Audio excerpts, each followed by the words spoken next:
नाव विचारलं होतं गोणाबाईला, काय नाव आहे? जना. जना असं नाव घेऊन दामू शेट्टीनं श्रीमंत श्री नामदेवरायच्या वडिलांनी जनाबाईच्या मानेखाली असा हात घातला. उठ माय बाळा जना, उठ माय. दुःख एका गोष्टीचं वाटलं होतं, साळीचं तणस घालून केलेली पोतड्याच्या तुकड्याची उशी डोळ्यातल्या पाण्यानं पूर्ण ओली झाली.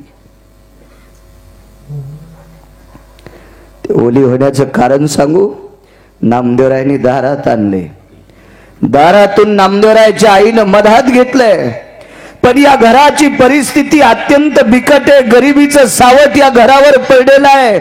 म्हणून या गरिबीच्या त्रासामुळे मला दामू शेट्टीचे वडील सकाळी घराच्या बाहेर काढून देतील का, या दुःखानं रात्रीच्या 1 वाजेपर्यंत डोळ्यातलं पाणी त्या उशीवर पडत होतं. ओली चिंब उशी झाली.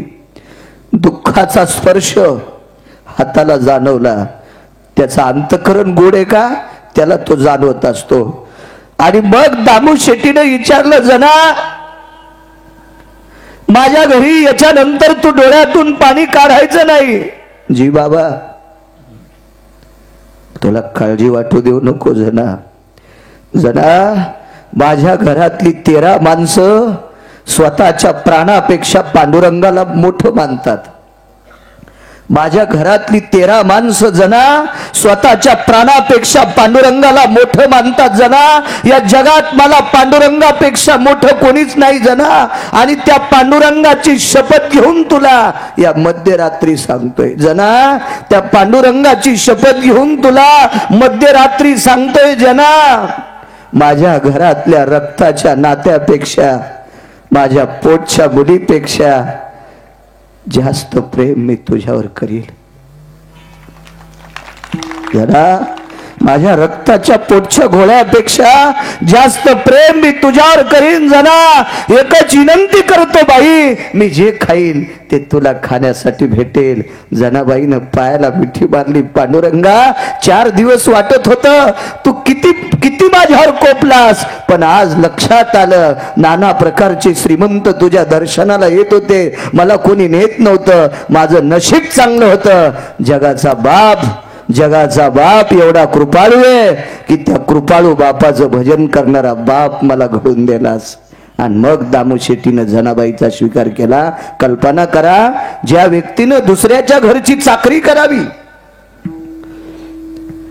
दुसऱ्याच्या घरी काम केल्याशिवाय पोटाला अन्न नाही, दर 3 दिवसाला पोटभर माणसं जेवत होती, 2 दिवस अर्ध्या पोटानं उपाशी राहत होती. अशा परिस्थितीमध्ये दुसऱ्याच्या चुकलेल्या मुलीला आश्रय द्यावा, ही दया ज्याच्या अंतःकरणात आहे. सर्वभूती दया, सर्वभूती दया. बोला साधू म्हणाले ऐसिया,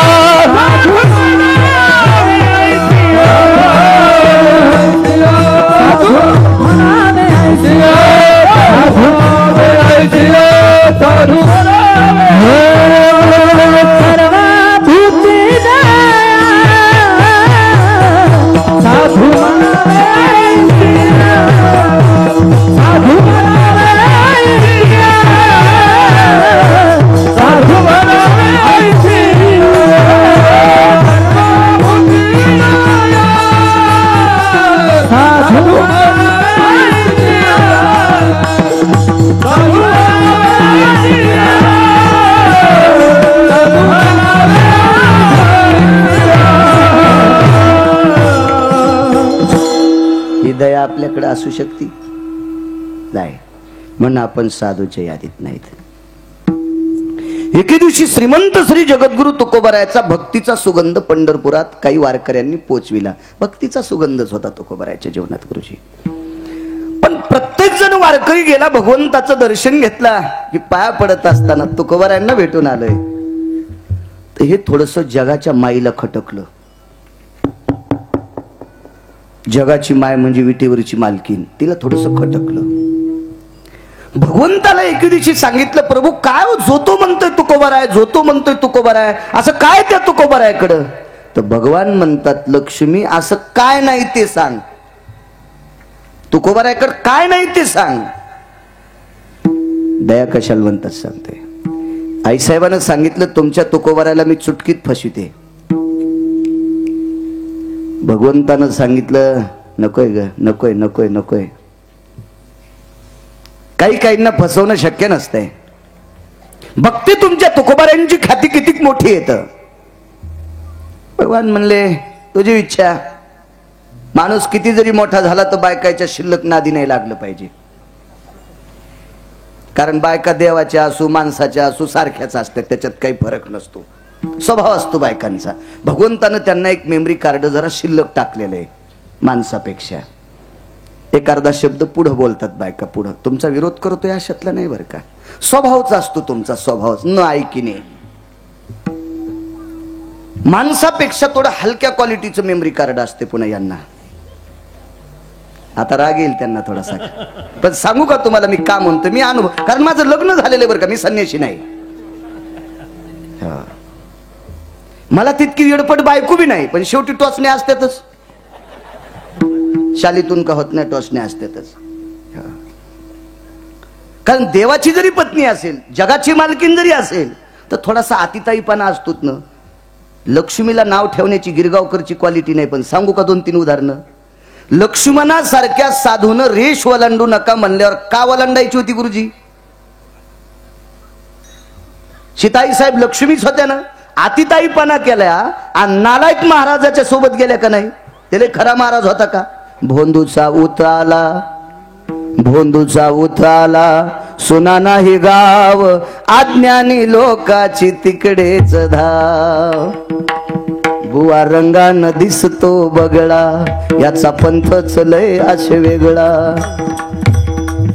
देवाच्या नावाखाली मठासाठी पटी, जमल्याल्या पटीवर चाले हात भटी. बुवा रंगान दिसतो बगळा, याचा पंथच लय असे वेगळा.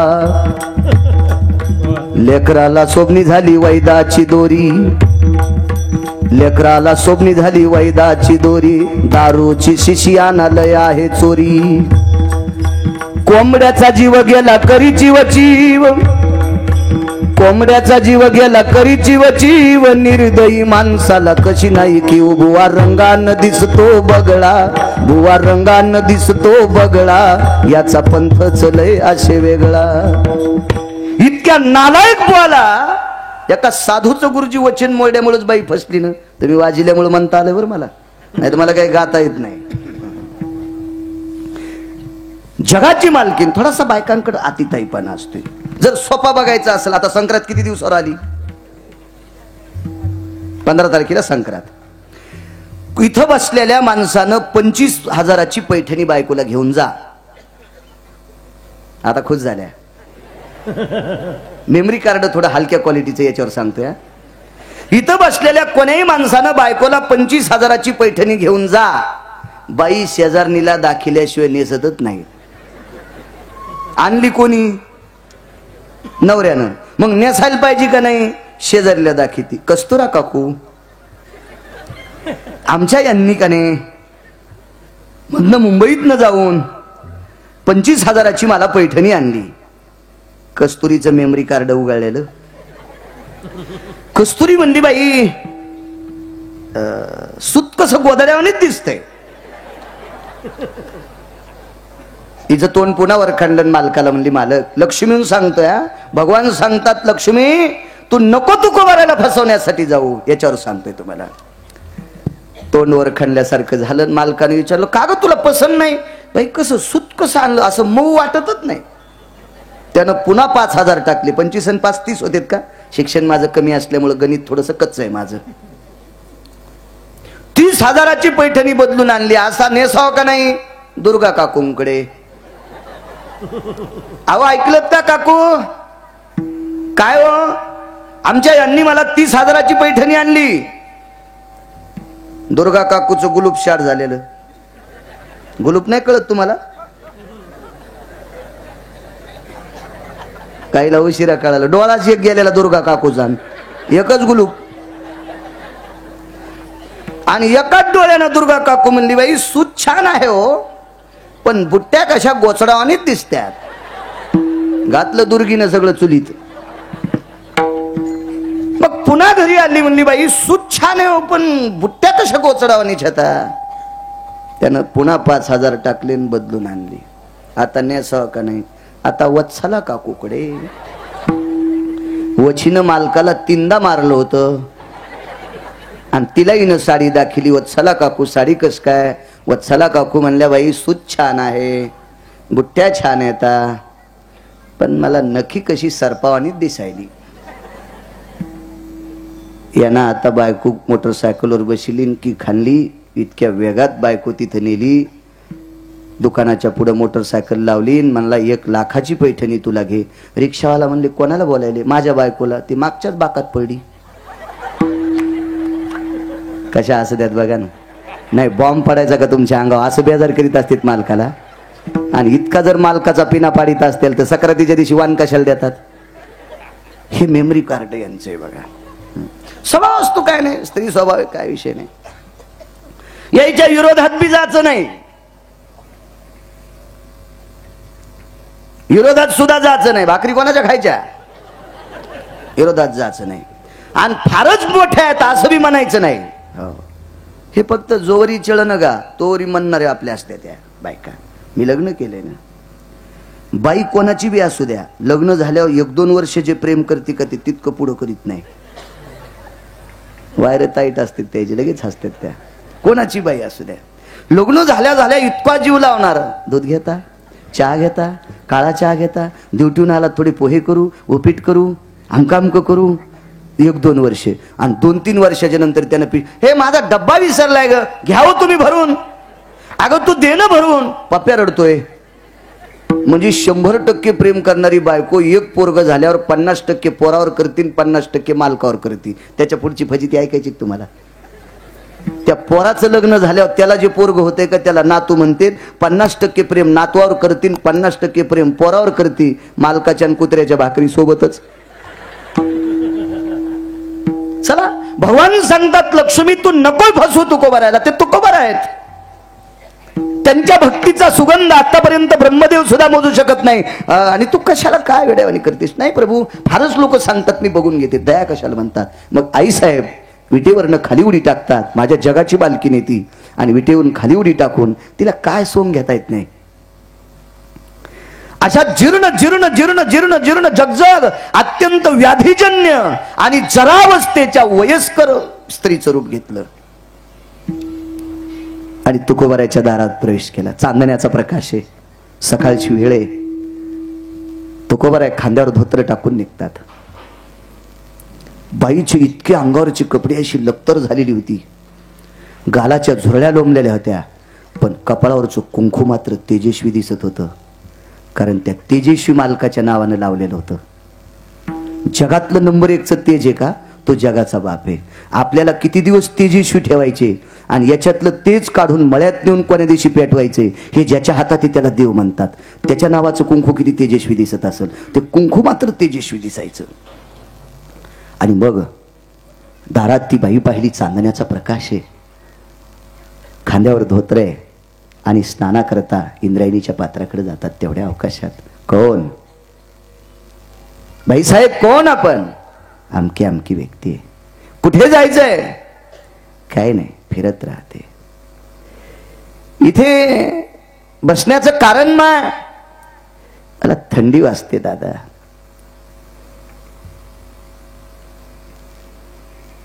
अंगावरचं पातळ फाटून गेलेलं आहे, नेसण्याकरता पातळ पाहिजे. तुकोबारायनं खांद्यावरच्या धोतराला हात लावला आणि धोतर ओढून तिच्याकडे देणार महाराज. पण शंका एका गोष्टीची आहे, जिच्या कपाळावर कुंकू आहे तिनं पूर्ण पांढरं वस्त्र नेसत जाऊ नये. हा धर्मसिद्धांत आहे बरं का आपला. त्याला कुठंतरी रंग असावा, रंग असावा. धोतराला रंग असतो का नाही. आणि मग हे द्यावं कसं. तेजस्वी कुंकू कपाळावर चमकत होतं. नेमकं तिच्याच डोक्यावर चांदण्याचा प्रकाश जास्त पडत होता. का नाही पडायच्या चांदण्या, त्याला माहिती ना आपल्याला लुकलुकू द्यायचंय का इज व्हायचंय. जिच्या हातात आहे तिला लक्ष्मी म्हणतात. मग तिच्या अंगावर चांदण्यानं प्रकाश का नाही धरावा. सर्वाभूती दया सांगते. तुकोबाराय म्हणतात माय पांघरायला पाहिजे का नेसायला पाहिजे. मला नेसायला पाहिजे दादा. माय तुला नेसायला देण्यासाठी पातळ माझ्याकडे नाही. बाई किती हुशार होती पहा. जगात नंबर 1चा चतुर. त्या चतुराची पत्नी हुशार नसेल तर कशी. देवचतुर जाणून अंतर चतुरा तो शिरोमणी गुण लावण्याची. अशा चतुर भगवंताची धर्मपत्नी लक्ष्मी.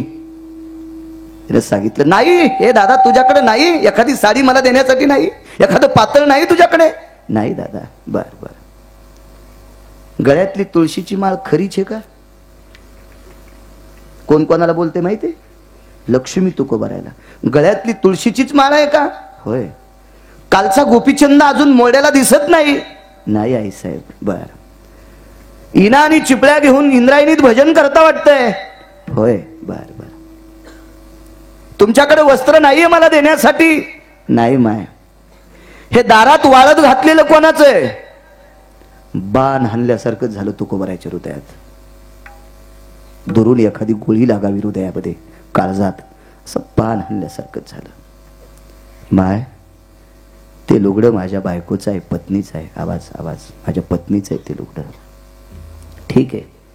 तरी मला वाटत होतं गळ्यात फार मोठी माळा असली म्हणजे माणसं खरं बोलतात, असं डोक्यातलं काढून टाकलं मी आज. लक्ष्मी म्हणते मला माहित होतं फारच मोठा गंध लावणारे दानशूर असतात, असं काही नसतंय. येते दादा मी. अरे देऊ नकोस रे बाबा, पण गोपीचंद कपाळाला आहे, तुळशीची माळ गळ्यामध्ये आहे, भगवंताचं भजन करणारा वारकरी दिसतोस, आणि घरी दारात लुगडं वाळत असताना मला देत नाहीस. अरे वारकऱ्यांनी असं नाही बोलावं. पण लुगड्याची काय परिस्थिती होती ते तुकोबाराय जाणे. लुगडं कणगीवर वाळू घातलेलं होतं. कणगीवर. आमच्याकडे धान्य ठेवायला कणिक असायची. कणिक. आणि त्या कणगीमध्ये तुकोबारायच्या घरी दगड असायचा, आणि त्या दगडावर बसून स्नान करायच्या जनाबाई. स्नान करायच्या जिजाबाई. जनाबाई चुकून बोललो, जिजाबाई स्नान करायच्या. लुगडं का वाळवायच्या माहिती? आंतरवस्त्र होतं. आंतरवस्त्रावर स्नान करायच्या आणि बाहेरच्या लुगडं पिळून त्याच्यावर वाळत घालायच्या. 40-45 मिनिटं त्याच कणगीत बसायच्या. इडं वाकडं लुगडं वाळलं की मग गुंडाळून बाहेर यायच्या. एकच लुगडं होतं. एकच. ज्या माऊलीच्या वडिलांकडं 1425 गडी होते कामाला, ज्या माऊलीच्या पित्याकडे 1425 गडी होते, 3600 एकर ऊस होता. आबाजी गुळवे पुण्याचे आबाजी गुळवे 3600 एकर ऊस. एवढ्या श्रीमंताची मुलगी श्रीमंत श्री जगद्गुरु तुकोबारायच्या संसारात एकाच लुगड्यावर संसार केला. एकाच. पण एका वाच्यता एका तिळा इतकी केली नाही, माझ्या मालकाच्या संसारात माझी दैन आहे म्हणून. कधीच नाही. हे तुमच्या पत्नीचं लुगडे जी. बायकोचं लुगडं दान करण्याचा अधिकार पतीला नसतोय. शास्त्र विचारू लागले आई साहेब. दया सांगतोय दया.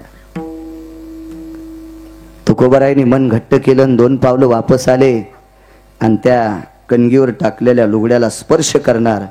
पण शॉक लागल्यावर कसं होतं, एखाद्या तारेमध्ये करंट असावा आणि त्याला आपलं बोट लागावा. हात कसा ते तार फेकून देते, तसं पत्नीच्या पातळाच्या जवळ हात गेला की तुकोबारायचा हात झटक्यानं मागे येत होता. त्याचं कारण सांगू? लालनात पालयन्ते भार्या. लालनात पालयन्ते भार्या ताडनात नैवम पालयन्ते. ढोल गवार पशुवत नारी सकल ताडनके अधिकारी. हा बाकीचा प्रश्न सोडून द्या. धर्मपत्नी लालनात पालयन्ते.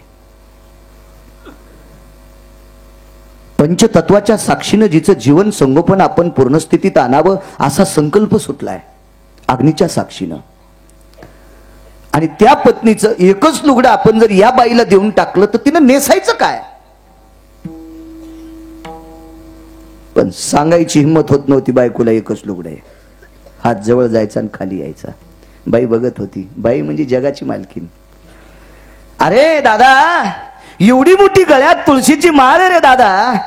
अरे द्यावं वाटत नाही तर नाटक तरी कशाला करायचं रे? लुगड्याला हात लावायचं. किती जखमीवर मिठासन कल्पना कराय.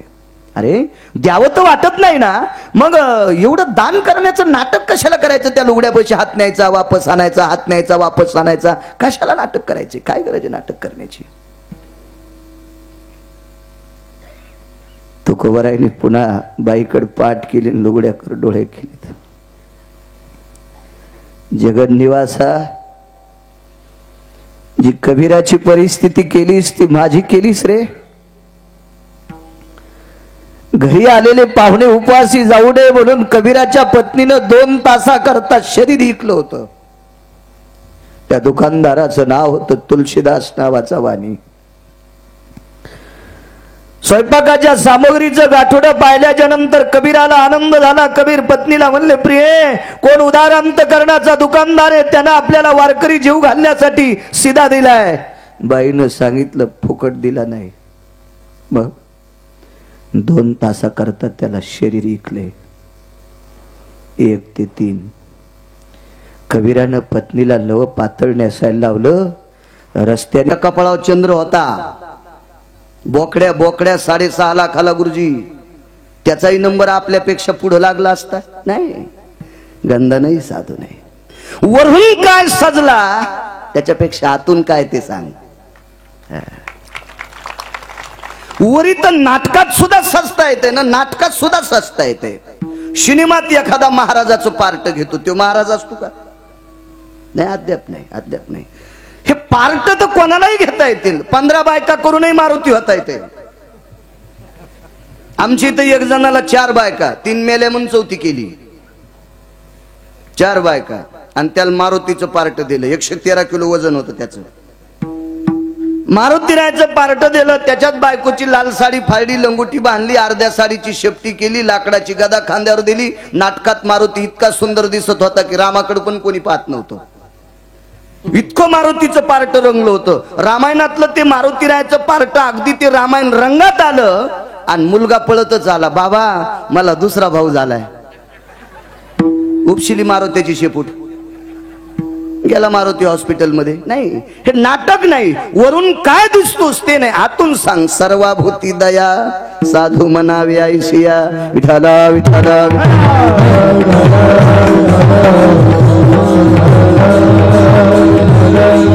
मग महाराजांच्या उक्तीनुसार असा कोणी साधू आहे का?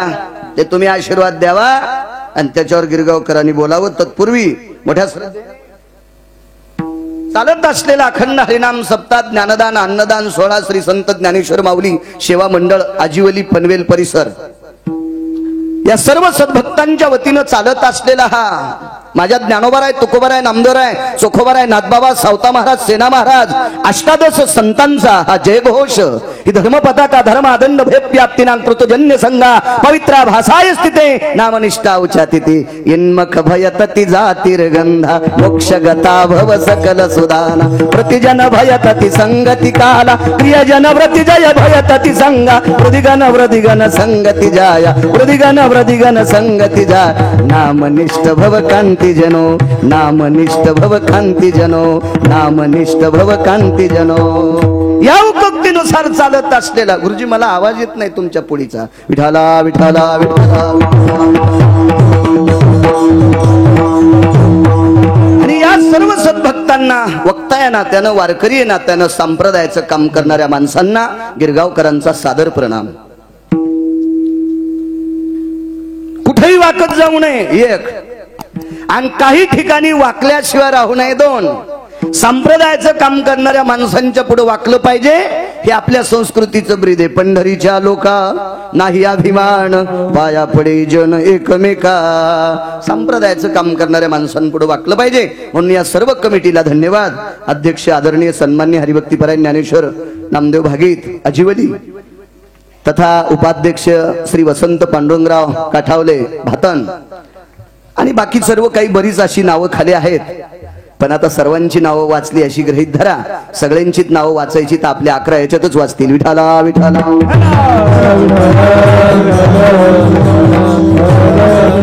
मंडळ छान आहे. दरवर्षी अध्यक्ष उपाध्यक्ष बदलतात गुरुजी. आनंदाचं प्रत्येकाला प्राधान्य मिळावं. एक आणि दुसरी महत्वाची बाग आनंद वाटला की इथं एकही पॅन्टीवर भजण्या नाही. विठाला विठाला विठाला.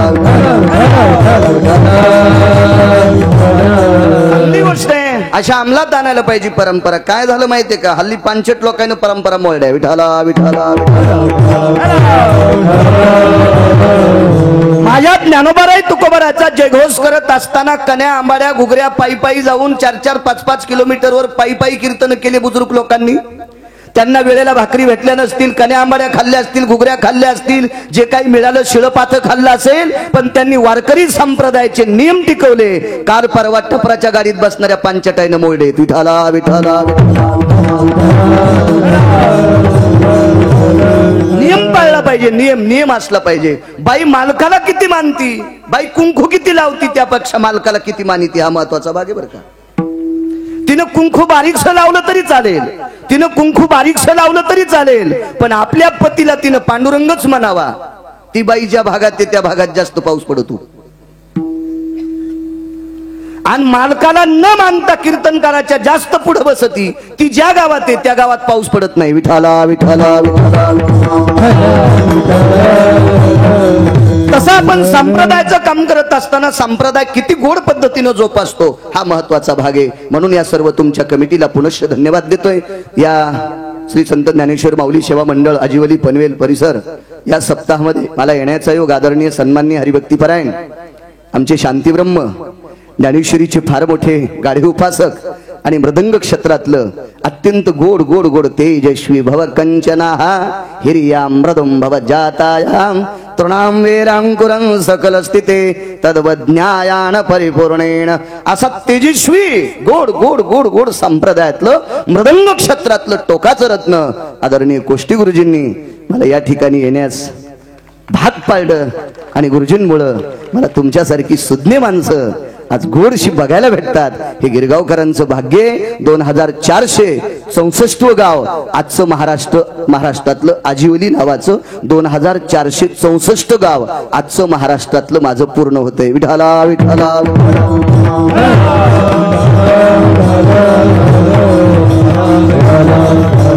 गुरुजींना धन्यवाद. याही बाजूचे मृदंगाचार्य संतोष भाऊ असतील, पुन्हा ज्यांनी चाल म्हणली अंकुश महाराज त्यांनाही प्रणाम. बाजूची सर्व मंडळी, याही बाजूचे आसाराम महाराज असतील, सगळं मंडळी. विनेकरी बाबा मस्तक माझा पायावरी वारकरी संतांच्या धर्मानाम पवित्रो धर्म संन्यासो पवित्र रक्तांबर स्थितकायाना काम वैशान्नर हिताय च. साधू बाबांना सुद्धा प्रणाम. विठाला विठाला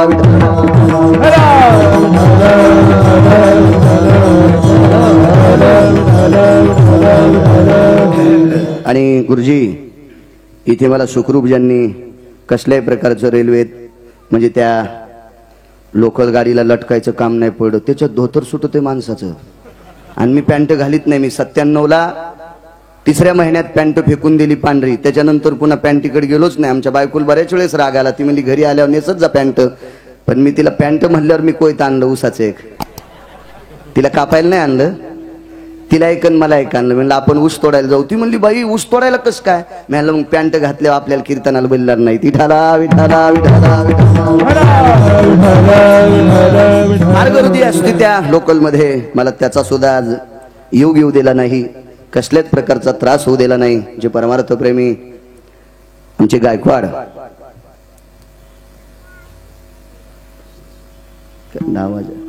प्रवीण गायकवाड मला मुद्दाम तिथं गाडी घ्यायला आले. अरे गोड इथपर्यंत सुखरूप घेऊन आले. मांडेबॉनचाही सकाळी फोन आलता. येतोय म्हणलं मी. यांनी तोंडाला साबण लावली तेव्हा चालता.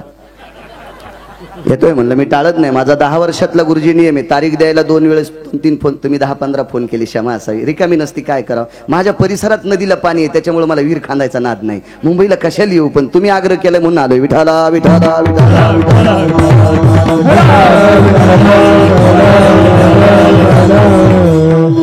इथं येऊन तुमच्या डोक्यावर पाय देणं ही चुकीची गोष्ट आहे बरं का.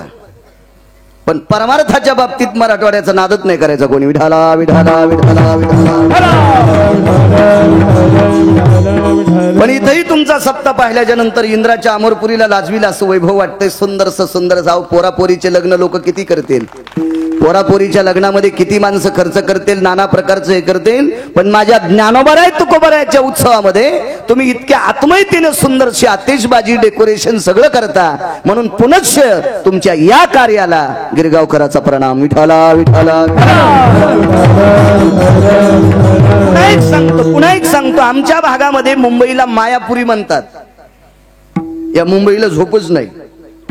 सतत माणसं कार्यरत आहेत, सतत बिजी माणसं आहेत. आणि एवढ्या कार्यरत असणाऱ्या नगरीतल्या लोकांनी संप्रदाय झोकून घेतले. म्हणून याही गोष्टीबद्दल तुम्हाला प्रणाम. विठाला विठाला. चला भक्त सर्वाभूती दया साधू म्हणावे आईशया. मग कोणाला म्हणायचं साधू? दया तिचे नाव, भूताचे पालन. दया म्हणायचं कशाला? जीवसृष्टीवर जो प्रेम करतो त्याला दया म्हणतात. दया दया माणसावरच दया करावा अशी नवलाची गोष्ट नाही.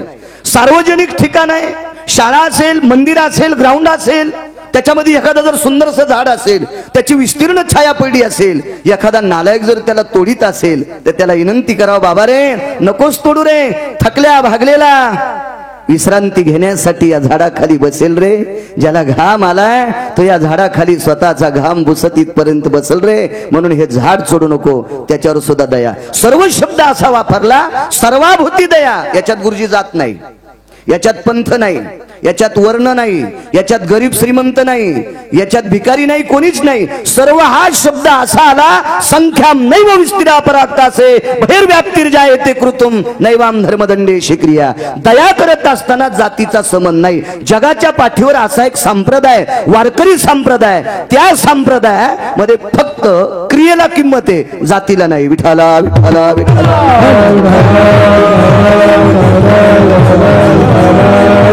तुकोबा आहे तर सांगतात, जाती समसवे काही कशाचं कामच नाही.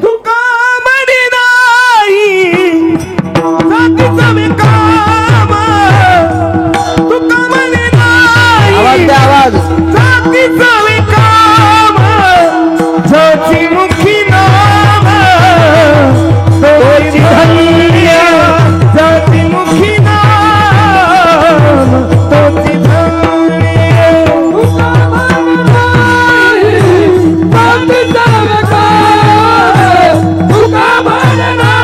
आवाज द्या त्यांना, आवाज द्या त्यांना.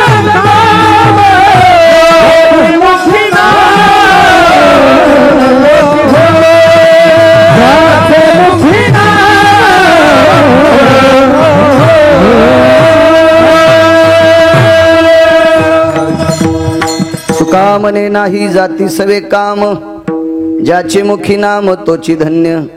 दया करत असताना जात मदात आणायची नाही. याता याती धर्म नाही विष्णुदासा, निर्णय तो ऐसा वेदशास्त्री. वैष्णवाचा अंभार धन्य त्याची माता. तो कोण्या कुलात जन्माला आलाय ते सांगायचं नाही. वारकरी असेल ना, ते कोणतंही कुल असू द्या, तो पवित्र आहे. त्याच्या आई वडिलाला धन्यता दिली. संप्रदाय जर वाकत असेल, जनाबाईचा एक सिद्धांत आहे रे, पंढरी वारकरी, पंढरी वारकरी, पंढरी वारकरी, पंढरी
होका उत्तम चांडाळ. आवाज द्या. होका उत्तम चांडाळ, त्याचे पायी माझे कपाळ. जातीचा संबंध नाही. तो उत्तम कुळातला आहे का चांडाळ कुळातला आहे, पण वैष्णव आहे का, मग त्याच्या पायावर माझं डोकं. जनाबाईचा सिद्धांत आहे, दुसऱ्याच्या गोठ्यातलं शेण चोरणाऱ्या बाईचा नाही. जिच्या ताटात जगाचा बाप जेवत होता, जगाचा बाप. आम्ही गणगुळ्या उघडू उघडू बेजारीत अजून स्वप्नात नाही गुरुजी. जिच्या ताटात विश्वाचं मालक कुष्ट खात होता, त्या बाईचा सिद्धांत आहे, पंढरीचे वार करी त्यांचे पाय माझे शिरी. म्हणून जातीचा काही संबंध नाही, कोणावरही दया करायची, भेटेल त्याच्यावर दया करणं हे संतांचं काम आहे, आणि त्याला संत म्हणायचं. शांती ब्रह्म एकनाथ महाराज एकदा कावड घेऊन जातात. ज्यांचा अभंग आहे त्यांच्याकडे किती दया होती पाहू. 268 लोक त्यांच्या बाजूला होती. ते कावड घेऊन जात असताना उदाहरणार्थ दिंडी समजायची, आणि नाथांच्या खांद्यावर कावड असायची. एक आडवं लाकूड असायचं, त्याला 2 अशा कलशे बांधलेले असायचे, आणि एका पवित्र गंगेची कावड भगवंताला समर्पित करण्यासाठी, स्नान घालण्यासाठी शांती ब्रह्म एकनाथ महाराज जातात. दिवस अत्यंत कडाक्याचे उन्हाळ्याचे आहेत, चैत्राचा कडकडतं ऊन आहे. आणि शांती ब्रह्म एकनाथ महाराजांची साधना म्हणजे तुमच्या आमच्यासारखी साधना थोडीची. नाथ ज्या दिंडीत होते त्या दिंडीत बुटच नव्हता पायात कोणाच्या. आपण स्वयंपाक घरात पण चपला काढीनत, इचून निघालेत का? इथून सुरुवात आहे आपली, इथून सुरुवात. शांती ब्रह्म एकनाथ महाराजांच्या पायात बूट चप्पल नाही, कावड खांद्यावर आहे. श्रीमंतीचा जर विचार केला, शांती ब्रह्म एकनाथ महाराजाच्या श्रीमंतीचा विचार केला, तर महाराष्ट्र मी पिंजून काढाय मला आतापर्यंत तितका श्रीमंत व्यक्ती अजून कोणी सापडला नाही. 22 चोपदार माग पुढे, पुढे 11 आणि पाठीमाग 11 गुरुजी. एका चोपदाराच्या हातात 15-15 किलो सोन्याची काठी आहे की एखाद्या मंत्र्याच्या घरी चोपदाराच्या हातात. त्यानं लादणीत दाबून ठेवलेलं कुंटाला ना असेल, पण उघड 22 गुणिले 15 किलो सोनं इतकं चोपदाराच्या हातात होतं. 32 किलोची सोन्याची छत्री. वैभव आवडत नव्हतं त्यांना, पण लोक शांत बसू देत नव्हते. 1143 गावाची जहागिरी, सकल संता माझी राजा, आणि स्वामी एकनाथ माझा. हे वैभवनाथांचं काय काय वैभव असा. 36 वर्ष जगाचा बाप पाणी भरायला. 36 वर्ष 3 तपश्चर्या जगाच्या मालकानं, माझ्या विटेवरच्या बापानी शांती ब्रह्म एकनाथ महाराजांचे गिरिजा काकीचे कपडे 36 वर्ष धुतले. 36 वर्ष. काय व्याप्ती असेल त्या भक्तीच्या टोकाची, काय अधिकार असेल त्या भक्तीचा. आणि ते नाथबाबा पायात न काही घालता कावड घेऊन चाललेत. शुद्धता. कुठल्याही गोष्टीत नियम असावी, शुद्धता असावी, बाष्कळता नसावी. शुद्धता या शब्दाचा अर्थ सोहळा बर का, पण सोहळ्याचा अर्थ काही न ताणून चोपून दुसरा बांधला. सोहळा या शब्दाचा अर्थ फक्त शुद्धता, बाकी दुसरं काहीच नाही त्याच्यात. नुसती शुद्धता, पवित्रता, प्रांजळता, याचं नाव सोहळा आहे. आणि त्या तत्वनिष्ठेत शांती ब्रह्म एकनाथ महाराज वागायचे.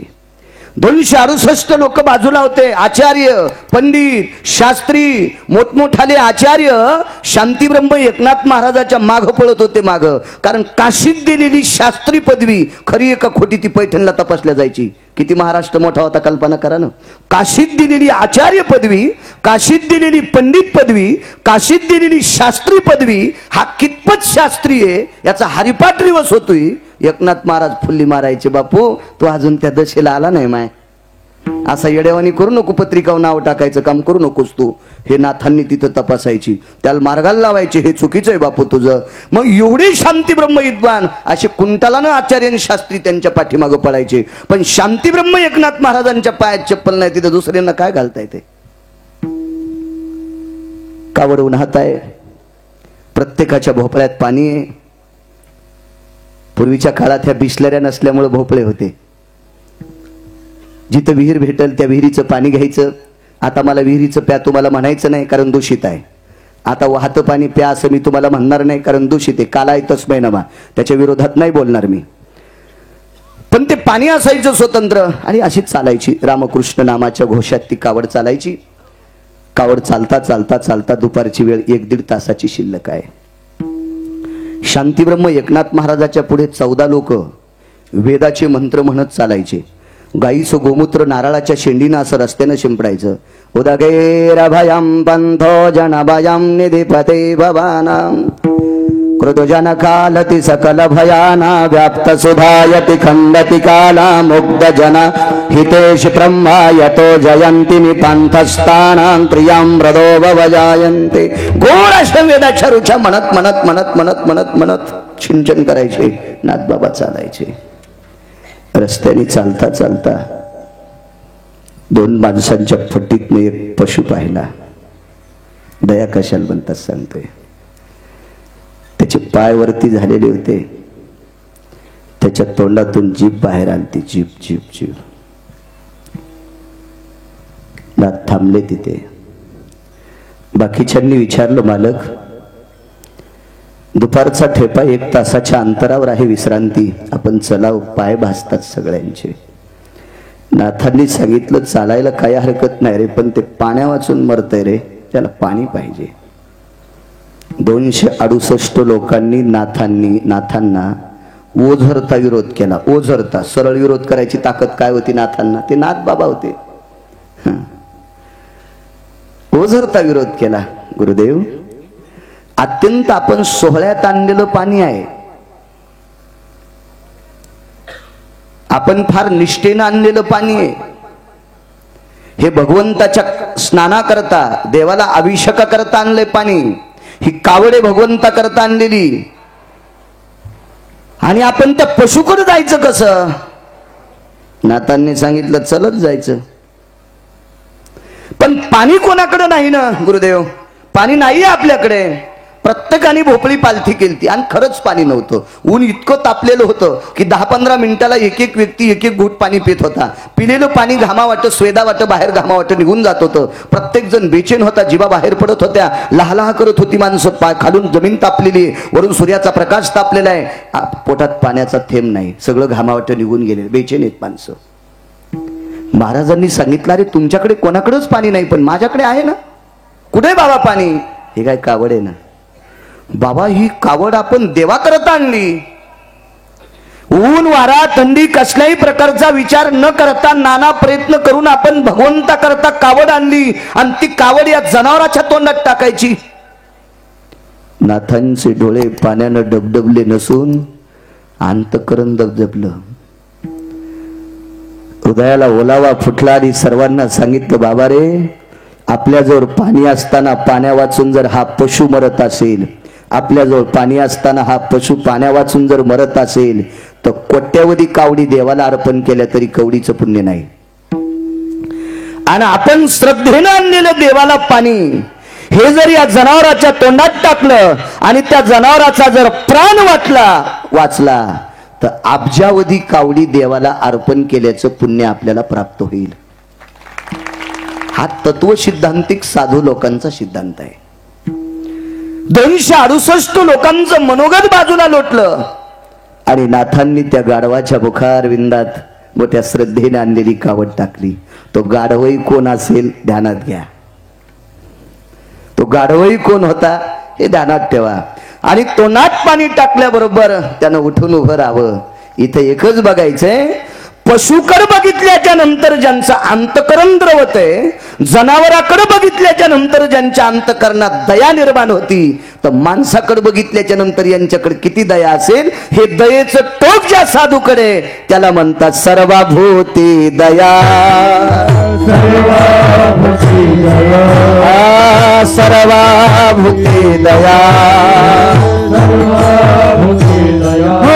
साधू म्हणावे ऐसिया, साधू म्हणावे ऐसिया, साधू म्हणावे ऐसिया,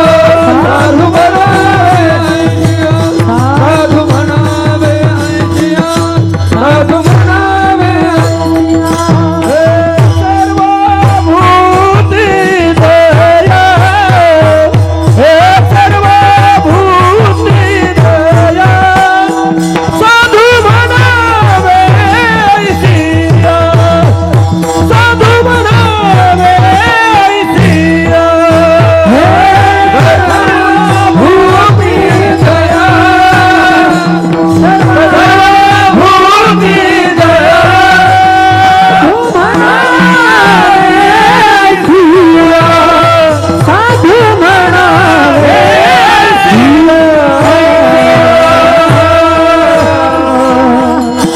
आहे ज्याच्याकडे त्याला साधू म्हणायचं. संत शिरोमणी नामदेवराय एकदा माझ्या विश्वाच्या मालकाच्या दर्शनाकरता चालले. एकदा म्हणजे ते रोजच जात होते, पण सकाळची वेळ आहे. पहाटेचे 6 वाजलेले आहेत. काकडा करून घरी गेलते आणि घरी जाऊन काय काम असेल नामदेवरायचं मंदिरात भगवंत जाणे. पण त्या दिवशी सकाळी 6-6:30 वाजता महाद्वारातनं मंदिरात प्रवेश करतात. त्या सकाळच्या वेळेला एक 13 वर्षाची बसलेली कुमारिका मुलगी पाहिली. तिला कोणी 9 वर्षाची म्हणते, कोणी 13 वर्षाची म्हणते. 2 सिद्धांत आहेत. 13 वर्षाची पांडुरंगाच्या मंदिरात जात असताना उजव्या हाताला जो कठडा आहे त्या कठड्यावर बसलेली होती. आजचं वर्णन सांगतोय. समोर चोखोबारायची समाधी आहे, नंतर नामदेवरायची पायरी आहे, त्याच्यानंतर डाव्या हाताला साक्षी गणपती आहे आणि उजव्या हाताला एका जळोजी मळोजी नावाच्या पांचाळाची समाधी आहे. पांडुरंगाचा मंडप त्यांनी बांधलेला आहे त्या जळोजी मळोजी नावाच्या पांचाळानं. ते दोघं जळोजी आणि मळोजी नावाचे महिन्याची वारकरी होते. ते वेळ भेटल्या वारी करणारी नाही, दर महिन्याची वारकरी होते. आणि त्या समाधीच्या पाठीमागचा भाग तिथे कुमारिका बसलेली आहे. दया कशाला म्हणतात सांगतो. कोणाला म्हणायचं साधू? नुसता सुंदर गातो म्हणून साधू आहे? कीर्तन चांगलं करून लोक मानतात म्हणून तो साधू आहे? नाही. दया किती येते सांग. दर्शना काही निमित्तानं जात असताना तिनं जांभळी दिलेली पाहिली. 7 वाजले गुरुजी सकाळचे. जांभळी दिली. पोट पाठीत गेलेलं होतं, डोळे खोबणीच्या आत गेलेले होते, गाल बसलेले होते. संत शिरोमणी नामदेवरायाने विचार केला, देवा अरे जगाचा पोशिंदा आहेस रे, अरे विश्वाचा पोशिंदा आहेस रे, पण तुझ्या दारामध्ये भुकेच्या जांभळ्या देणारी एक मुलगी बसलेली आहे. तिचं प्रारब्ध लिहित असताना काय जाणो देवा, होशील निजला. झोप लागली देवा तुला? जांभळ्या 3 प्रकारच्या असतात. एक जांभळी येती झोपेची, आती जेवल्यावर. एक जांभळी येती भुकेची, पोटात काही नसल्यावर.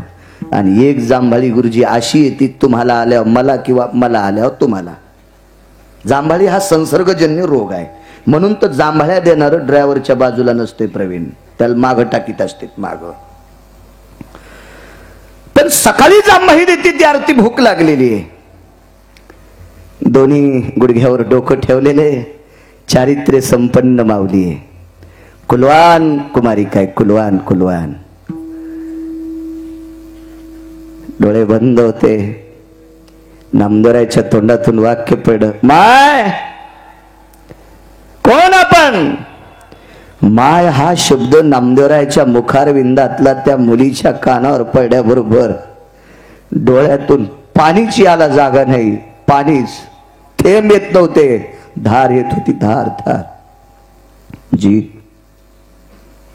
मी अमुक अमुक व्यक्ती आहे जी. माई ते का बसली तू? दया कशाला म्हणते सांगतोय. इथं का बसली बाई तू? महाराज मी विटेवरच्या मालकाच्या दर्शनाकरता आलते आणि सोबतची माणसं चुकली. किती दिवस झाले बाई? आजचा 4था दिवस आहे. सापडतील गल्लीनं गल्ली पंढरपुरातली रात्रोरात अहोरात्र धुंडून काढली. आता मी थकून इथं बसले. इथं बसण्याचं कारण, आधा कदा इथं बसल्या बसल्या विटेवरच्या मालकाच्या दर्शनाकरता जर एखादा ओळखीचा आला तर त्याच्या सोबत जावं ही मानसिकता. जर नाही भेटला बाई ओळखीचा तर नामदेवराय विचारतात, दया कशाला म्हणतात. माय जर तुला ओळखीचा नाही जर सापडला तर अहोरात्र याच्याच पायरीला बसल. मग मात्र नामदेवरायला खटकलं थोडस. कारण या भारतीय संस्कृतीत सर्वात मोठं जड रत्न कोणते सांगू का तुम्हाला? या भारतीय संस्कृतीतलं सर्वातलं मौल्यवान रत्न जर कोणतं असेल तर स्त्री आहे गुरुजी, स्त्री. म्हणून जगाच्या मालकानं स्वतःच्या संसाराची द्वापार युगात राख केली, राख. आणि एका बाईची प्रतिष्ठा रस्त्यावर येऊ नये म्हणून स्वतःच्या रूपाची माती करून कपड्याचं रूप घेऊन तिच्या भोवताल फिरत होता. तिचं नाव द्रौपदी. इतकी मौल्यवान वस्तू आहे. ज्या घरी कुल स्त्रिया राज्य राणी व संपत्ती, म्हणून वर्णन आहे सकाळच्या काकड्यामध्ये स्त्रियांची बरीच बरीच बरीच पुरावे. जिका भाग्याची आहे व तिचा पती तिचा देव, मानी भ्रताराची बोली धन्य जगी माऊली. तिचे होता दर्शन मिळे पोट भरी अन्न, तुका म्हणे पतिव्रता तिची देवावरी सत्ता. मूल्यवान रत्न उघड्यावर ठेवता कामा नये. नामदेवरायने विचार केला, देवांगणी समान सुंदर आहे. त्या कुमारिकेचे दात आकाशातल्या नक्षत्रासारखी चमकत होती. गुरुजी, एवढी तेजस्वी कन्या इथं मंदिराच्या पायरीला ठेवणं चुकीचं आहे. कारण देवाकडे जाणारी सर्वच माणसं चांगली नसतात. देवाला गेलेली सगळीच माणसं जर चांगली असतात तर रांगेत खिशे कोण कापीत असतात. म्हणून मूर्खांची संख्या सुद्धा देवाकडे असती. मी 24 वर्षापासून दिंडीमध्ये जातो, तर दिंडीत जाणारी ज्ञानोबाराय तुकोबारायच्या दिंडीत चालणारी सर्वच माणसं सात्विक नसतात. आजही काही माणसं टेम्पो पिकअप करून जातात, त्याच्यात गाद्या टाकतात, स्वयंपाकाला आचारी नेतात, भजनाचा काही संबंध नाही, मस्त व्यायाम म्हणून चालतात, रिकाम्या टायमात 52 अध्यायाचा ग्रंथ लावतात. ह्या पाप्याला चंद्रभागेत टाकून वरून जेसीबी जरी घातली तर यायचा उद्धार होईल का? अशांची संख्या आहे. नामदेवरायने विचार केला, देवाकडे जात असताना एखाद्या मूर्खाच्या अंतकरणात जर पाप आलं तर हिचं जीवन मातीत जाईल. आपण त्याच्या दर्शनाला न जाता हिची विल्हेवाट लावावी, हिची अवस्था करावी. विल्हेवाट या शब्दाचा अर्थ हिची अवस्था करावी. आणि मग नामदेवराय म्हणतात, माय इथं राहण्यापेक्षा माझ्या घरी येशील. चिमुकल्या पारसाची आई चुकावी, चिमुकल्या पारसाची आई चुकावी आणि कालांतरानं सूर्यास्ताच्या वेळेला त्याची आई सापडावी. जितकं ते पारस गहीवरून येते का, नामदेवराय घरी चाल म्हटल्याच्या नंतर तितक्या गहीवरून आल्या. त्या माऊलीचं नाव होतं साध्वी जनाबाई. कठड्यावर उडी टाकली आणि संत शिरोमणी नामदेवरायचे पाय धरले. दया कशाला म्हणतात? दया. नामदेवराय पुढे चालतात, जनाबाई पाठीमागे आहेत. दारापुढे आले नामदेवराय. दारात आल्याच्या नंतर नामदेवरायला एक प्रश्न पडला, आपले आई वडील जिवंत आहेत, कुटुंब प्रमुख आहेत, आई वडिलाला न विचारता आपण कोण मुलगी घरी नेणं ही चुकीची गोष्ट आहे. ही भारतीय संस्कृतीची कुटुंब प्रणाली व्यवस्था आहे. घरातल्या कुटुंब चालवणाऱ्या माणसाला विचारल्याशिवाय बाकीच्या सदस्यांनी सुतुळीचा तोडा दुसऱ्याला द्यायचा नाही आणि मनानं घरात आणायचा नाही. हे नीतिशास्त्र आपल्या संस्कृतीचं आहे. मग आपले आई वडील असताना आपण हिला इथपर्यंत आणलंय. भावनेच्या लाटा अंतकरणात वलय करत होत्या, भावनेच्या लाटा अंतकरणात वलय करत होत्या. म्हणून नामदेवरायने ती चुकलेली मुलगी दारापर्यंत आणली आणि तिथं आल्यावर सांगितलं, जना माझी आई घरी आहे, आईला विचारल्याशिवाय तुला मदत येता येणार नाही. काय नियम असेल कल्पना करा, काय गोडवा असेल त्या वागण्याला. हा गोडवा मोजण्यासाठी माझ्या ब्रह्मदेवाकडे तराजू नसेल, इतका गोडवा सुंदर होता. आणि आवाज दिला, ए माय, ए आई ग, ए माय, ए आई ग. शब्द किती गोड आहेत. या भारतीय संस्कृतीतले 13 शब्द इतके गोड आहेत. या भारतीय संस्कृतीतले कुटुंबात वापरल्या जाणारे 13 शब्द इतके गोड आहेत की त्या 13 शब्दाचं वजन काढण्यासाठी जगात अजून कोणीच तत्व सिद्धांतिक जन्माला आला नाही. इतके वजनदार 13 शब्द आहेत. वजनदार. माय हा शब्द किती वजनदार आहे, किती वजनदार आहे. भूक लागली एका भिकाऱ्याला, भूक लागली. 5 कोटीची बिल्डिंग एका व्यक्तीची, 5 कोटीची. गुरुजी, बाई दारात बसलेली आहे झोपाळ्यावर. त्या बाईच्या घरी धुण्याला, भांड्याला, स्वयंपाकाला, सर्व सर्व सर्व गोष्टीला कामाला बायका येतात. नेमक्याच काम आटपून बायका घरी गेल्या आणि बाई झोपाळ्यावर भुईमुगाच्या शेंगा फोडीत बसलेली आहे. शेंगा उपास असेल तिला, खात होती. तेवढ्या अवकाशात एक भिकारी गेलाय. 5 कोटीचं घर आहे, कंपाऊंड गेट लावलेलं आहे. गेटच्या बाहेरून त्यानं ती बाई पाहिली. 2 किलो सोनं तिच्या अंगावर आहे. बाहेरनं आवाज दिला, माय माय माय, गरीबाला भाकरी देता का माय? माय 2 दिवसापासून उपास आहे माय, गरीबाला भाकरी मिळेल का माय? 5 कोटीच्या बंगल्यात राहणारी बाई माय शब्द ऐकल्याबरोबर स्वयंपाक घरात गेली. 2 पोळ्या आणून त्याच्या हातावर टाकल्या. याच्या वापस या. जर तो तिला मम्मी म्हणला असता तर तिनं नौकराला बोलून याला रुमण्यान हाणलं असतं. किती ताकद आहे माय शब्दात.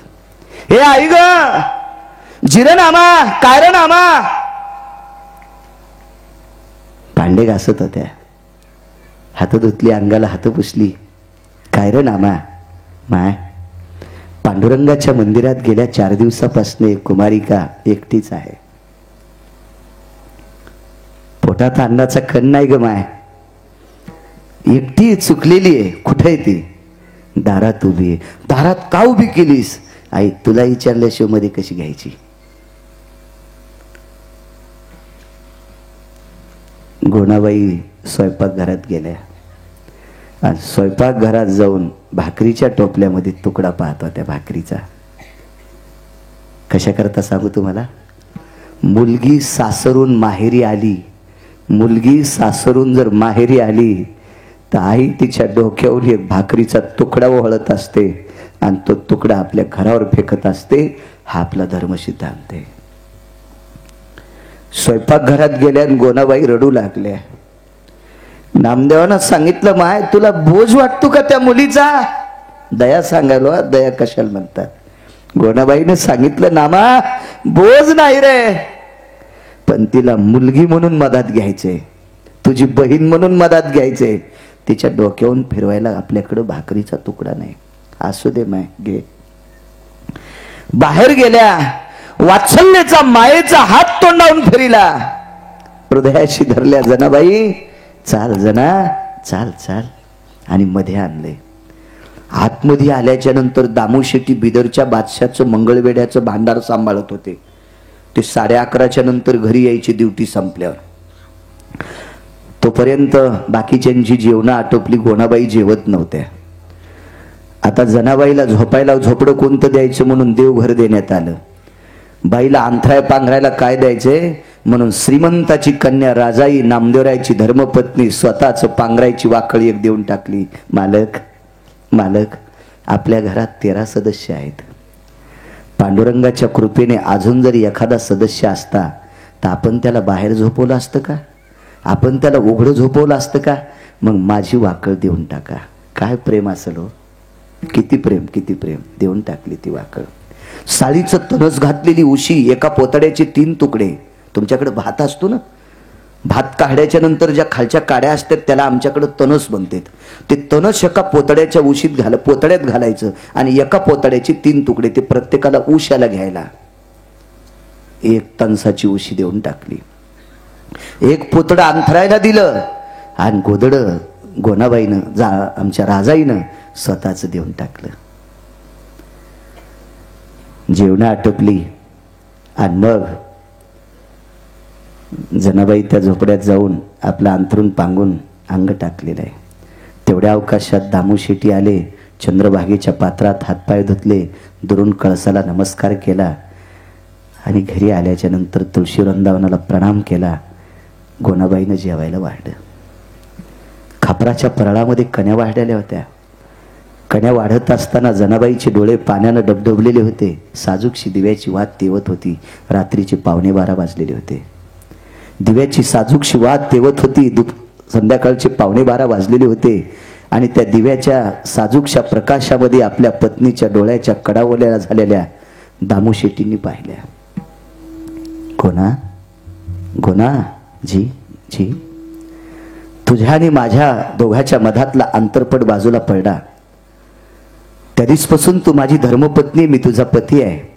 पण मला तुझ्या डोळ्यातून पाणी आलेलं मी कधीच पाहिलं नाही गोना.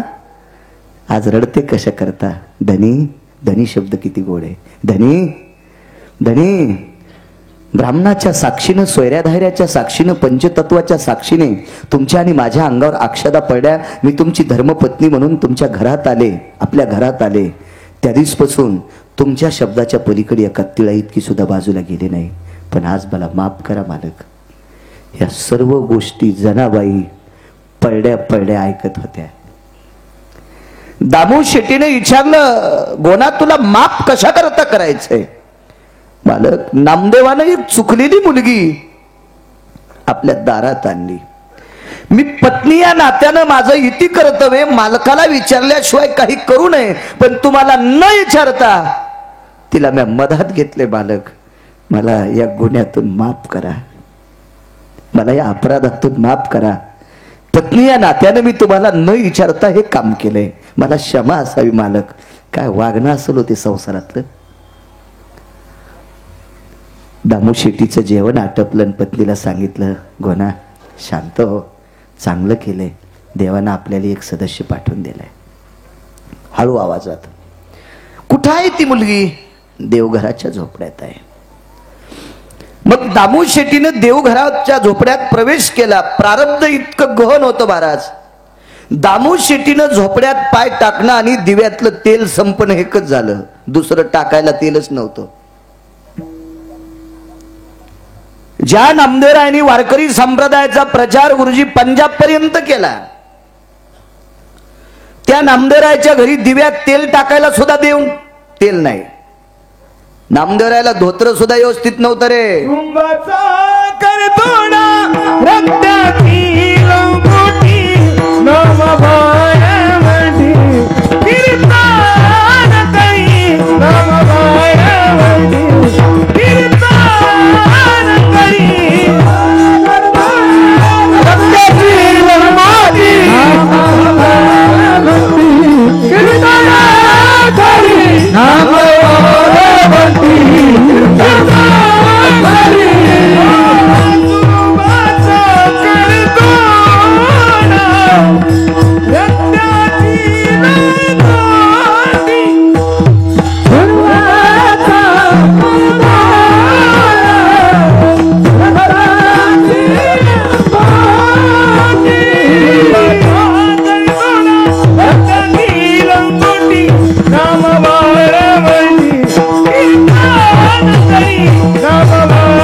किती पिकट असेल. पासुंबाचा करदोडा रक्त्याची लंगोटी, नामा वाळवंटी कीर्तन करी, केळीवरी नारळी घर चंद्रमोळे, जाणतसे आळी नामयाची. दारात पाणी प्यायचा, माठ ठेवायला सुद्धा वास्तू नाही, झाडाखाली ठेवल्या जायचा, ही परिस्थिती. तेल संपले दिव्यातलं. दामू शेट्टीनं कपाळाला हात लावला. गोना काय प्रारब्ध आहे आपलं. 5-10 मिनिटं थांबल्याच्या नंतर चांदण्याचा संधी प्रकाश दारातनं आतमध्ये गेला. त्या संधी प्रकाशाचं सावट घेऊन दामू शेट्टी जनाबाईच्या अंथरुणाच्या जवळ गेले. नाव विचारलं होतं गोनाबाईला, काय नाव आहे? जना. जना असं नाव घेऊन दामू शेट्टीनं श्रीमंत श्री नामदेवरायाच्या वडिलांनी जनाबाईच्या मानेखाली असा हात घातला. उठ माय बाळा जना, उठ माय. दुःख एका गोष्टीचं वाटलं होतं, साळी